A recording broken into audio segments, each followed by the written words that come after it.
Hello, let's see if I remember how to do this. You would be surprised that hooking up the camera again took a little bit of thought. I want to thank all of you that sent little messages asking for videos. It was so great seeing you pop up and feeling your thoughts thinking of me, and this time period has been one of immense growth. Normally I make a video when I feel super inspired, and it's usually like this peak mode, high vibrational, incredible. And this is no different, but this is coming off of a huge cleansing, like very spiritual experience for me. And so I feel a little bit like raw and vulnerable, and normally I would wait till things were a bit more settled, but I just was shoved in front of the camera today. So it's gonna be perfect. I wanted to say that this message started coming through at 2 in the morning, and I've been up pretty much since then receiving it all, and it's very long, and it's going to go into the second book, and the first book is with the publisher right now. I'm so excited. I submitted it on a whim around Thanksgiving, and they accepted it. The senior editor reviewed it and sent a very heartfelt response and recommending the book for publishing. So it's in the first round of edits right now, and I'm really excited. And so what do when you finish a big project? You feel gratitude, and then you move on to the next one. And so this one has been coming and coming and coming and coming, which takes time for me to receive and be in the flow, and then start integrating for my own life, because these things that are coming they're for me as much as everybody else. And so integrating them and aligning with them is like a really sacred part of it for me. And so usually when I'm a bit more settled, I'll start making videos. And so I've been in the receiving mode, and now this is ready to be shared. So what I wanted to talk to you about today is this experience of life on Earth. So we come in, and this is going to be, I'm just going to say it now, this is going to be one of my longest videos I've ever made. This came through for hours, but it won't go on for hours, of course, because I can sum it up and give you the goods. So this will be worth a listen to the end, and I know that you'll feel the resonance with it. So this experience on Earth comes with the part of your soul entering the human body, obviously. And so while we're here in this human body, as this person with this family and this set of experiences, you have this energetic body, which is actually informing the physical body. So the information projected from the field can be accessed from your subconscious mind, using your conscious mind as a tool, as a wonderful ally. And then together with the consciousness and subconsciousness, there's this beautiful dance that together creates your reality in front of you. So what you are within is projected. So your thoughts, your focus, your beliefs, your knowings, everything impact the field of energy, the unified universal consciousness around us. So life before this conscious dance is an unconscious dance.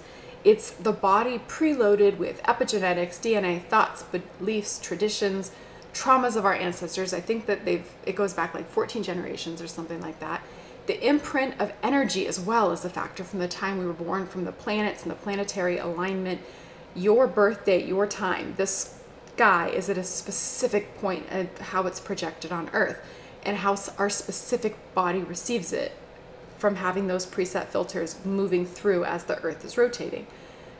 There's different filters, and the way it's filtered through our body, we have sets of programs created from our time as well, and our experiences here in this lifetime. We're very heavily programmed as kids.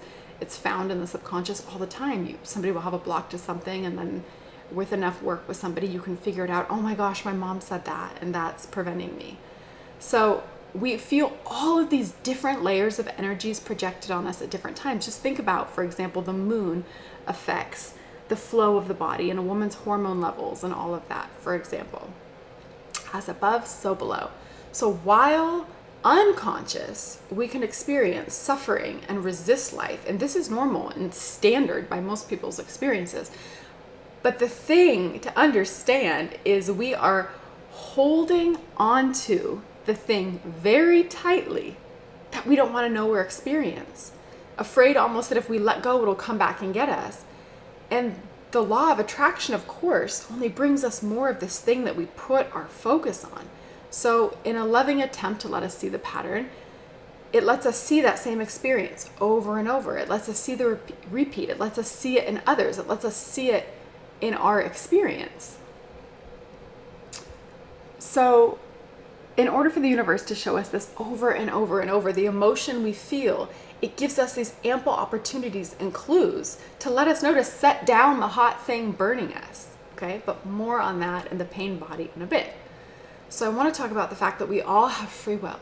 However, in my experience, I'll clarify that when I look back at my unconscious years before waking up to everything, there are these moments that I feel a bit, sure, we had free will, but a lot of it felt really automatic and matter of fact. And I can see now that the program's running that I didn't really have another choice other than to react that way. And it was heavily ego-based until we begin to come aware. When we become conscious, we begin witnessing ourselves. And with that, we can witness the ego running in our awareness. And if we can see it from our beingness, stationary, it's almost like a cloud floating by. You witness the emotions, the thoughts, like entwined, what's presenting itself like a beautiful play before our eyes. And how you feel then receiving the energy you projected onto others and triggering their programs and expanding the play. Then your consciousness interprets the scene and then it triggers and responds. So what we see, spoiler alert, we are all not seeing the same specific thing. There's not a uniform truth. There's definitely things where people in a alignment or close upbringing will see the same things, but it's very different what you will see. But it's your truth. So then with awareness, that's unconsciousness, from a state of consciousness, free will really becomes from the place of our inner beingness, from that seat of knowing, to continue to play and see it and witness it, to choose willingly death of our masks, of our stories, of our limiting versions of ourselves, which keep us small and stuck in experiencing this life in the precise way we do, because everything up until now, all of your thoughts projected, they give you this body, this health, this life, this house, this career, this set of relationships and experience, the set of memories from the past and askings for the future, like if this, then that. As Peter Crone says, it can't be any different because it's not any different. So the concept of awakening spiritually, waking up to consciousness, all the different ways that words are trying to put on an experience to explain it, it all boils down simply, I would say it comes to awareness. You become aware of oneself and the separation. And you become aware that you have an option. You can actually choose differently instead of following the set of programs and the emotions and the thoughts bubbling up, reacting. You see that you're separate. So down to the simplest impact, you choose a state of resistance to what is or surrender. And I could say it's that simple. You choose to be okay with life or not okay with life.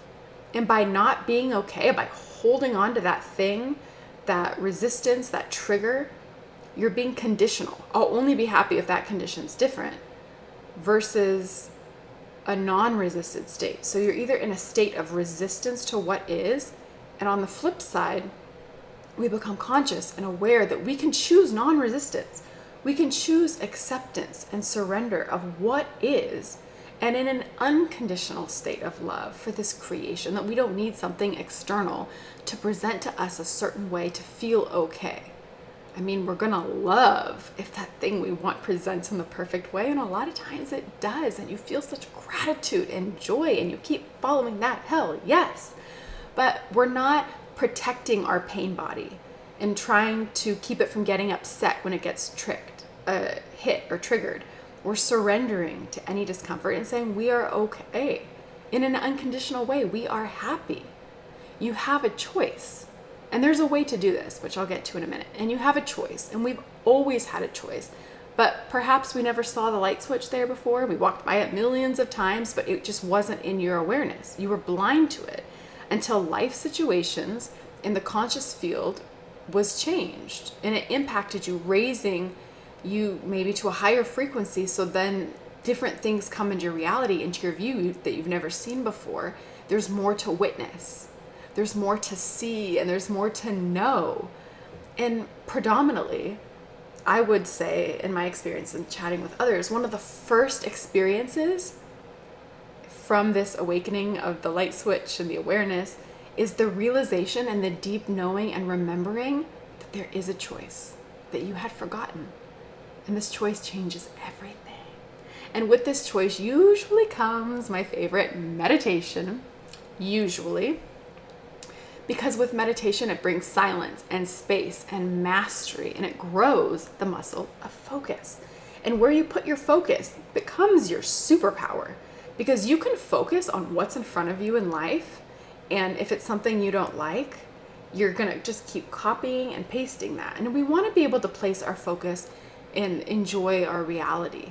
But if all you're doing is deciding on problems and resisting life and placing your focus there, which we do a lot of times unconsciously, there's a difference. You can see how good life is. You can put your focus on the things that you're thankful for, and you can kind of let the lines blur out on other things. You can see the programs running and the innocence of it. So you're paying attention to your emotions coming and the conversation and the clarity they give, and you're seeing the fear-based limiting beliefs come up, and you're beginning to surrender them. You're focusing them into your attention to allow them to pass. So it's not that you welcome it and you're thrilled that it happened. You're allowing it to pass through you instead of getting it stuck, instead of having a situation where it changes your mood, it changes your life, it changes who you are because this thing happened. You let the thing pass through you. You let the trauma pass. You don't hold on to it and focus on it and put it in your forefront of your thought. So we focus them into our attention. We allow them to pass. In a way, we begin cleaning the house, cleansing the temple. You begin auditing and listening to what crosses your path in your mind and what crosses your life alike. You become aware, heavily aware, that there is some magic going on, and there is something really incredibly special that is actually happening in this life, that's intoxicatingly beautiful, joyful, loving, and you want to know more. You wander further and further into the light that you now see, and then you realize that you have this courage. And you wander further and further and further into the darkness, because we all have both. And in the darkness, you realize that every scary shadow you see, that you have feared, that has made you sick and eaten you up inside, is actually hollow. And from this place of love, you can call it forth in front of you into the light, and you allow surrender of it. You're the alchemist. It wasn't scary, it wasn't death, it was fear. Feels real.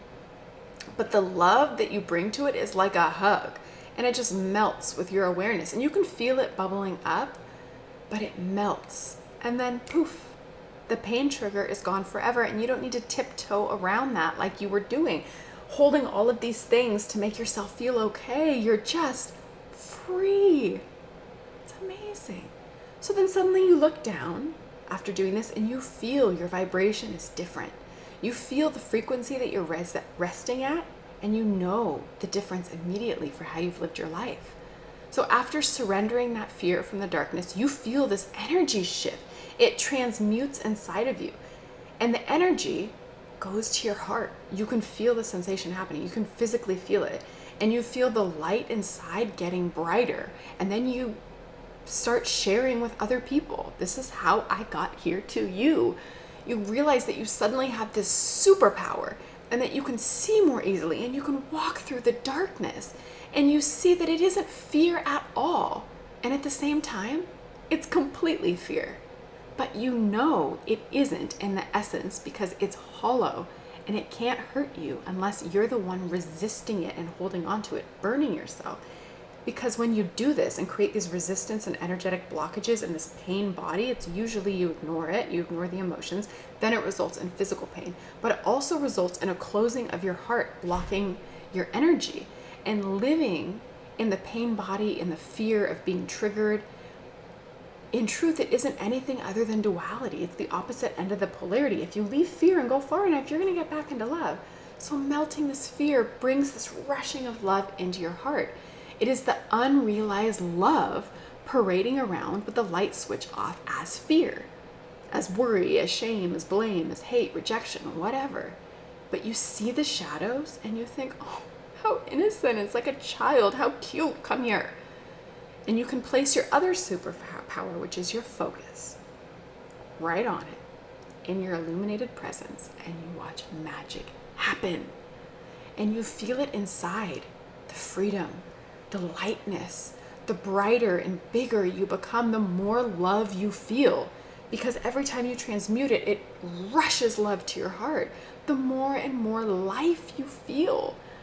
So now it's a fun knowing that in one way, any day that you suddenly become aware of the light switch and you become aware of the darkness, you become aware that you have the ability to impact it. You become aware that as you impact it, your internal terrain is different forever. And then you become aware that as your internal terrain is different, the external world changes. And you become aware of all of these clues and signs and synchronicities that you've left yourself throughout your life, which is mind-blowingly beautiful. And you enter this just state of absolute knowing of truth, and it all comes from within, which is why I always go back to meditation, because that teaches you how to sit in silence and ignore the play at first. So you become aware. The same way one day you suddenly saw that light switch and you have more light and you become conscious a little bit, you become aware that all of this love is filling your heart and its impact on your consciousness and your frequency substantially. And you begin to see life around you, all sorts of incredible things that you never once witnessed. You never knew was possible. You never knew was available to you. It's at your level of consciousness available to see. It's like there's layers added to this lifetime, and some can kind of know this experience with this example. So a child and adult can watch a movie and the child will miss the adult jokes. The adult is laughing and sees the humor and makes the connections and knows the bigger picture that the filmmaker was incorporating. You just have this heightened level of understanding. It's kind of like that. You begin to see and have interactions with the world that you never knew from like your childlike limited state of viewing. So this is no different than life.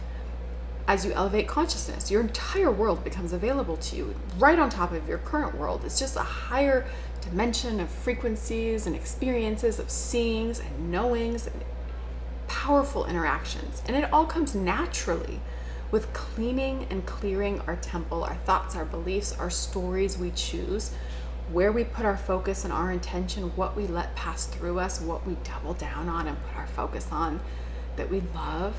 It all impacts your reality and it all impacts your experience directly. It impacts how you interact with the world and how the world interacts with you, and that is beautiful.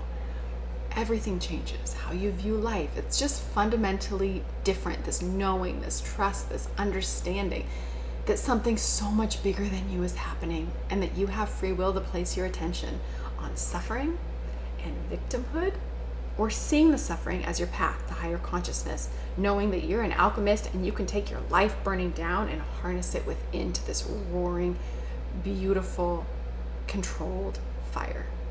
And you realize that your life was unconscious and now you're conscious. And the more time you spend conscious, like aware of oneself, it grows.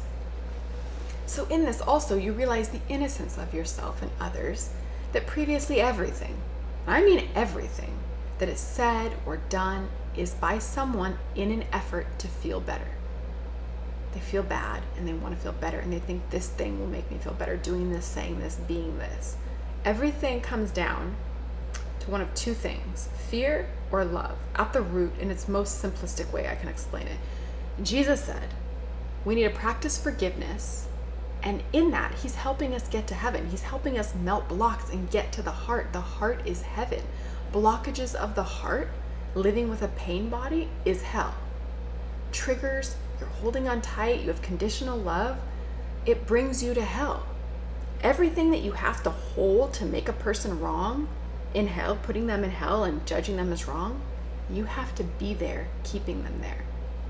So in the letting go, in the releasing of the resistance and the judgment and the allowing of forgiveness and seeing the innocence and moving back to love and seeing everything as just somebody's attempt to feel better and allowing their efforts to be, just let it be.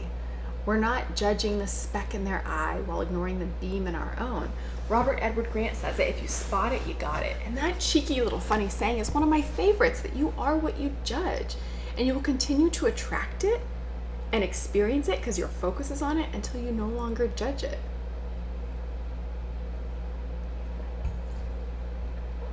So, the fact that what we see in another is in us is a judgment with us disidentifying with stuff and choosing resistance. So the very thing we judge in another is ourselves. And so seeing the innocence and love in another is inevitable at some point, because you see it in them and you see it in yourself, and you just begin to release all blockages in hell. You don't want to be there. And with these huge energy liberations of transmutation of energy, it's flowing to the heart, and your heart is expanding and growing, and you're just in heaven. Your body is online and operating the way it's meant to. And from here, we easily get into flow with the life, and we know, and we have intuition, and you receive divine guidance. It's how we were wired to operate. So Jesus says you can do as I did and more. You tap into this, you feel it, you begin to know the deep truths. You begin to know what Buddha was talking about when you hear the quotes. You begin to understand all of these ancient texts from a really powerful way within. So our love only grows. Our capacity to love grows. The lens from which we perceive the world becomes clearer. And in clarity, I would say that's one of the most blissful things. You know you're more connected to the divine. You hear the whispers. You become more frequent in receiving them and louder, sometimes 2 a.m. loud, and more easily followed, and they flow and they're accepted and they're appreciated. And you can ask questions and get guidance. I don't know what I should do. Give me a clear sign within 24 hours, and you will get that clear sign. You interact with the field. We enter our entire approach to life from a place of love, from the heart. So the entire point, I've said it before, and I really believe it's love. To raise our vibration through the letting go of judgments, through forgiveness and acceptance, through our activation, through the transmutation of suffering into greatness, removing it, letting it go through, having this unblocked heart, is pure high vibrational heaven on earth for everything and everyone. You love everything. You love everyone. And you can see the divinity in them, the innocence, that they're just doing the best they can. And sometimes some are aware and they're practicing, and some are not aware yet, and that's okay. They don't know their power. Seeing every opportunity in your life for love and joy is the way to go. And you feel for them, seeing it as fear and limitation and lack, and projecting their inner emotional hell, their pain body, onto the outside world. It all makes so much sense. You just see it from a non-judgmental place. It just is the way it is. You have a heightened awareness. You see the way things work. You see the way somebody will focus on something and attract that into their life. And there's some way that they don't really know it or see it. And you remember being kind of clueless and not paying attention to, why are you sick? What is your body telling you? So it's kind of just the self-fulfilling prophecy. Living in hell, focusing on hell, you're going to keep attracting hell everywhere you look. The absence of love, operating in fear. So you just send love in space, and you have acceptance for their journey, because that's what you would want them for you. You're on your own journey. So in reality, we know source energy. You know that God shines on them 24/7. Every second of the day is love, because you feel it on you too. And you just know that they have that disconnect. They're not tapped into, tuned in, plugged in, as Abraham Hicks says. They're padding around in the dark, disconnected from their true power, blind. But their true love will come with an open heart in heaven. It's entirely possible to have that power supply, that imagination and creativity and enjoyment flowing to you, the clarity of purpose in your life, and the understanding that it gets to be good, and it allows me to reflect to you since the last book, because I've gone into the depths of hell, not as a resident or an inquiring resident, but some of the biggest logs underneath the water in my life have been triggered, and I've witnessed them, and I've stopped, and I've surrendered to their triggering and movement, and I've let heat rise in my body, and energy tingles down around my shoulders. This is where my blocks must have been held. I feel it all around my head. It feels like death. It feels impossible. These are some of the biggest blocks I've ever released, hidden shadows. And it's like I had to prepare and practice for years to face them and see them and to disconnect these limiting stories. And as it's happening, as I'm calling it forth in my imagination, your mind doesn't know the difference between reality and thought. So it's like it's happening, these thoughts, and I want to squirm and react and run and deflect, and this torturous energy is there. But I know that it's in my mind and body, and I know I'm not my mind and I'm not my body. I can sit there as the seat of the witness in stillness and know that I am divinely protected and surrounded by the non-physical in love, and knowing that my inner beingness is there and that this is not me, it's separate from me. So I am observing these emotions. I am the witnesser, and I'm able to bring them into my attention, to call them there, to focus with my superpower and keep them illuminated in light and focus on in love, and allow it to be there, absent of judgment, fully seeing this program of hell that I've carried around that has blocked my heart. And then this fear-based limiting belief, I see it for the truth that it is, and I just let it be. It's not wrong. I don't shame it. I don't blame it. I don't resist it or repress it. I simply allow it to be. And then from this loving state of awareness of energy that once in the initial, when I called it into my focus, felt stifling, it begins to move and it begins to lessen. And you just sit there and you don't run away.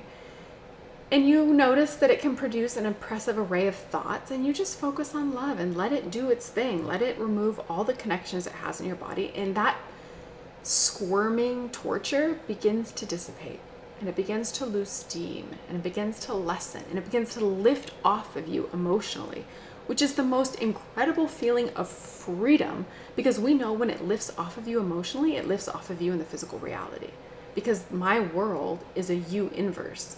I will experience that which I am. So in the surrendering and letting go of these blockages,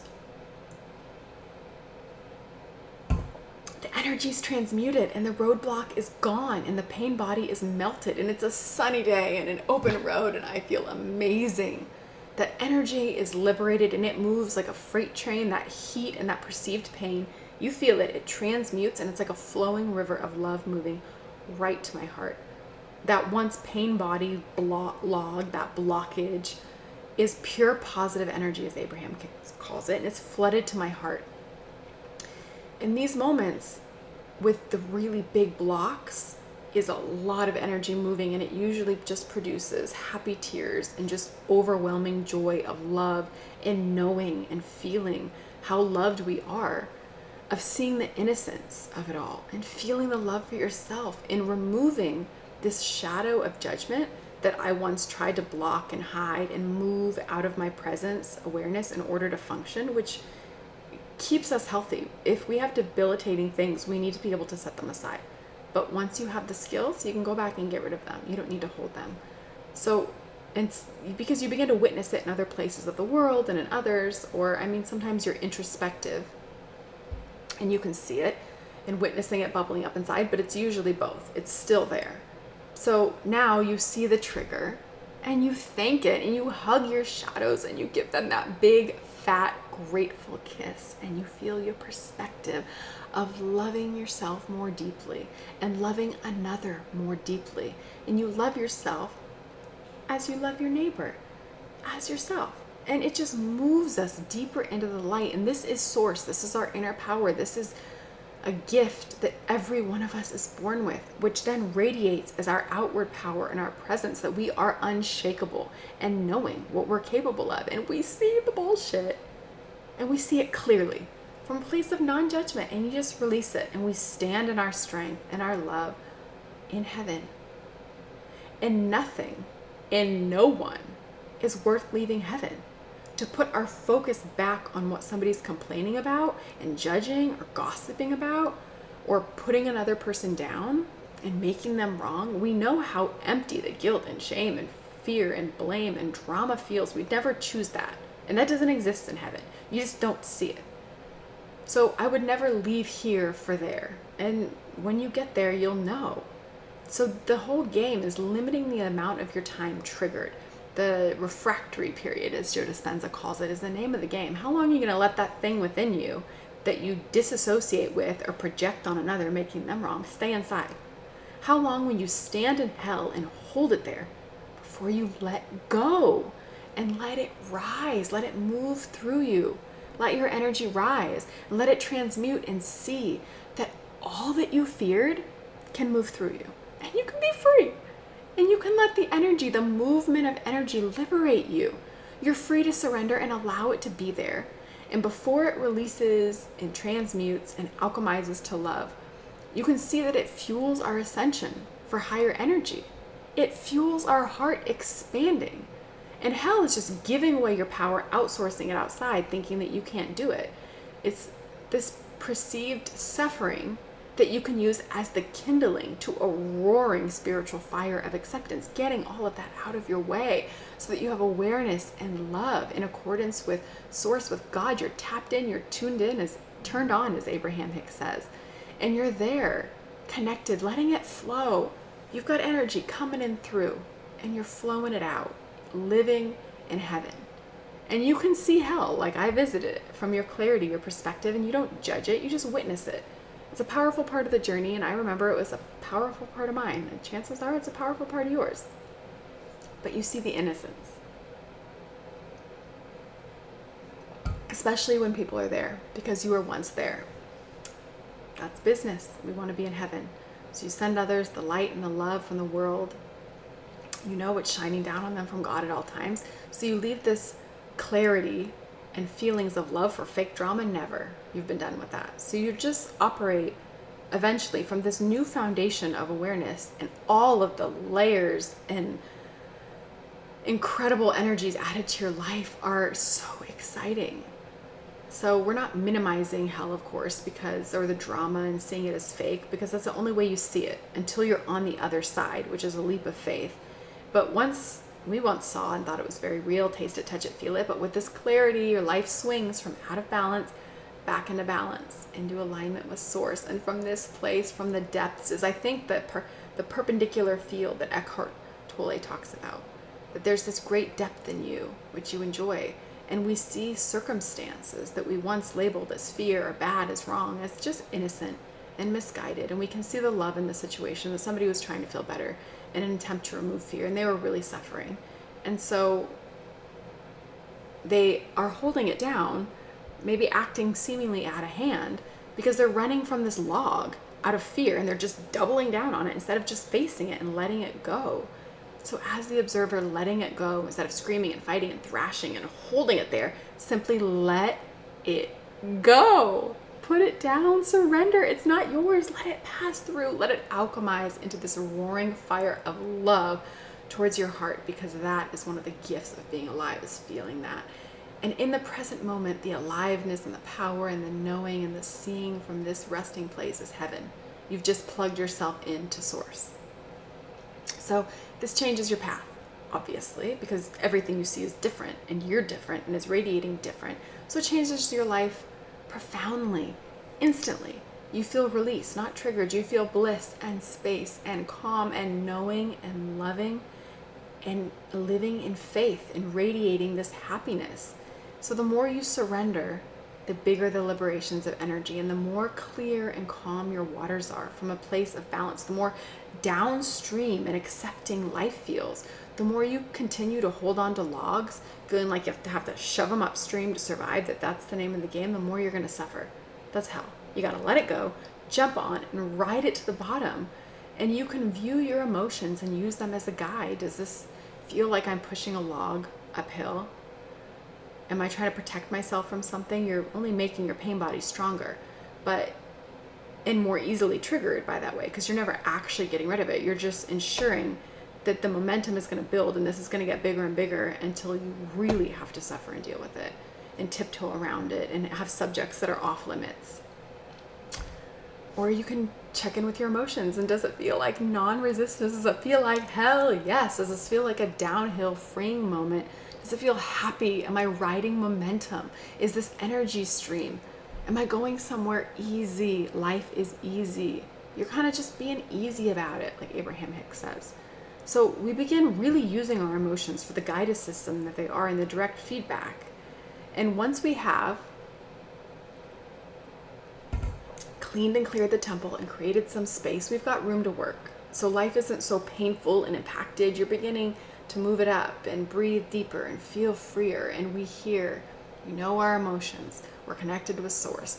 More readily and easily, we know exactly what to do. We know when we're in alignment, operating from our heart. And when we're out of alignment, pushing against it, resisting life, focusing on blockages, holding on tightly. We know when we've let go and when we're in that powerful state of non-resisted love. We see unconditional love. We see the feelings. We operate from forgiveness of ourselves and others and see it as just people doing their best in an attempt to free themselves. So we know the fears aren't true. We know hell is a state of mind if you choose to be there. We see it clearly, and we know it with every fiber of our being. And we use our emotions to feel the suffering that needs to be surrendered and let it pass through until we feel the bliss of just being and witnessing from this non-resistant, unconditional love state and letting the suffering move through us, almost just like a dust cloud continuing on.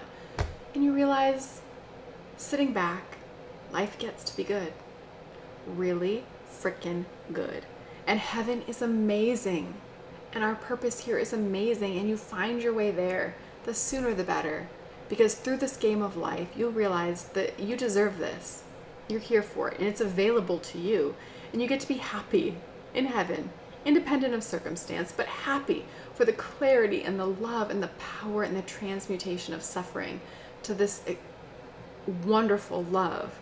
And you're just happy for the peace and joy and the experience of this life. It just gets to be good. Because guess what? All of this ends, folks. I mean, not in actuality, of course, because we return lovingly to the non-physical where we came from, but your ability to play this role in this body at this time that you're so invested in, it ends. So how do you want to live? So direct your focus and your attention to the vibration that you're becoming and watch that radiate into the world. And then this level will end, and it's a heck of a lot more satisfying than living from the next level and the next level. Still waters run deep, and the more logs removed, the deeper the depths available. It just sends more kindling to the heart for love and light to burn brightly. Every person in your life is a blessing, and sometimes that blessing is in the form of a lesson, and it's yours to discern. So the more you're in that alignment, that state of alignment, the easier it is to feel emotionally joy and identify the triggers which are suffering, which eventually liberates more joy. And you see that everything is the polarity, and you have fear and you leave it eventually to return to love. And it's just like one big infinity loop. So for example, if you have fear of being blamed and shamed or made wrong, from this vantage point of clarity from heaven, everything changes. You see the innocence of it, and you see the misguided desire that somebody had to change you to feel okay, and you see your misguided desire to maybe people please, and as an attempt to tiptoe around their triggers and avoid being yelled at or feeling bad or wrong or unlovable. Because we all want love at the root of life. And the game is seeing that we must first give it to receive it. That our universe is an inverse of what we call reality. It's within. So seeing that anyone who may point their finger are just projecting maybe the hatred, the judgment of themselves, that they're disconnecting and denying in their own shadows and putting on you as something external and lesser than. But before you breathe any energy into the thoughts of victimhood, we all do it. It's how we survive when we're unconscious. It's innocent. So, through consciousness, we turn on some floodlights. We can see our shadows. We love them. Or maybe out of balance, denying our shadows. We can integrate them by hugging them, releasing them, transmuting the suffering, and it swings us into balance, into heaven. And we aren't out of balance in duality and in hell anymore. We're not judging good and bad, right and wrong, desirable, undesirable. It's all replaced with this knowing and acceptance, which doesn't necessarily make sense until you live it and feel it and know it. Because you just accept what is, and you see the value of how it's a road to follow, that you just attracted it vibrationally. And this is your chance to surrender into joy or surrender into suffering and hold on to it. But either way, you can surrender and expand and grow in your consciousness. From this place of love, your experiences manifest quickly.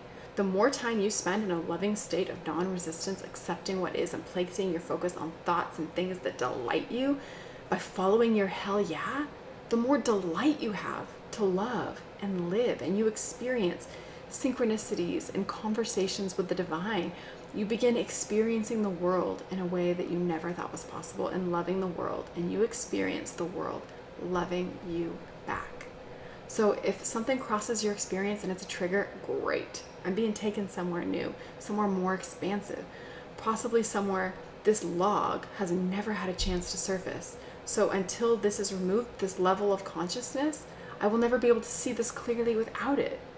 And so a lot of us have it after a tremendous amount of suffering is what initially lights that spark, because you're holding on so tight to all this crap, keeping it down, trying to get from triggered, worrying about what they think and they think and they think and they think and they think and they think and everyone's feelings, and you're drowning in your thoughts. And then it's just this liberating aha moment where you realize you've been insane trying to control all of this with that same technique for decades, and it's never worked. And then freedom hits you, and it's this hilarious whisper of, hello, let it go. And we surrender and we give up, and everything begins falling off of us and moving through us. And we just sit up from this like fake dying moment on stage and just start laughing, like roaring laughter, like, oh my gosh, you mean it was all me? I chose that? And you just see so clearly, I know I chose it. I remember thinking this is how it all works. That's what I have to do. You have to suffer. You have to have these hard times, and you just have this lighthearted, playful knowing of what is possible. And with that energy, we enter into the next conscious level, this vague hint at knowing, and it's just like, sacre bleu. Life actually gets to be good. Holy, spoiler alert, it does. Just keep going. You've got this. I'm sending you so much love and hope that you received all the inspiration you needed. And so I will leave you with the thought that you should go out and enjoy your beautiful day. I'm sending you much love. Thank you for being here. Remember to follow that intuition, follow that guidance wherever it leads. Leave a comment if you feel so inspired and had any thoughts to share your beautiful genius with other people. Because when you create and put things into the world through comments or love or thinking to call somebody, whatever you do, it gets where it needs to go, and it creates that ripple effect. So go and do it and be your beautiful, unique, only one of you that there exists in the world out of billions of people. Have an amazing day.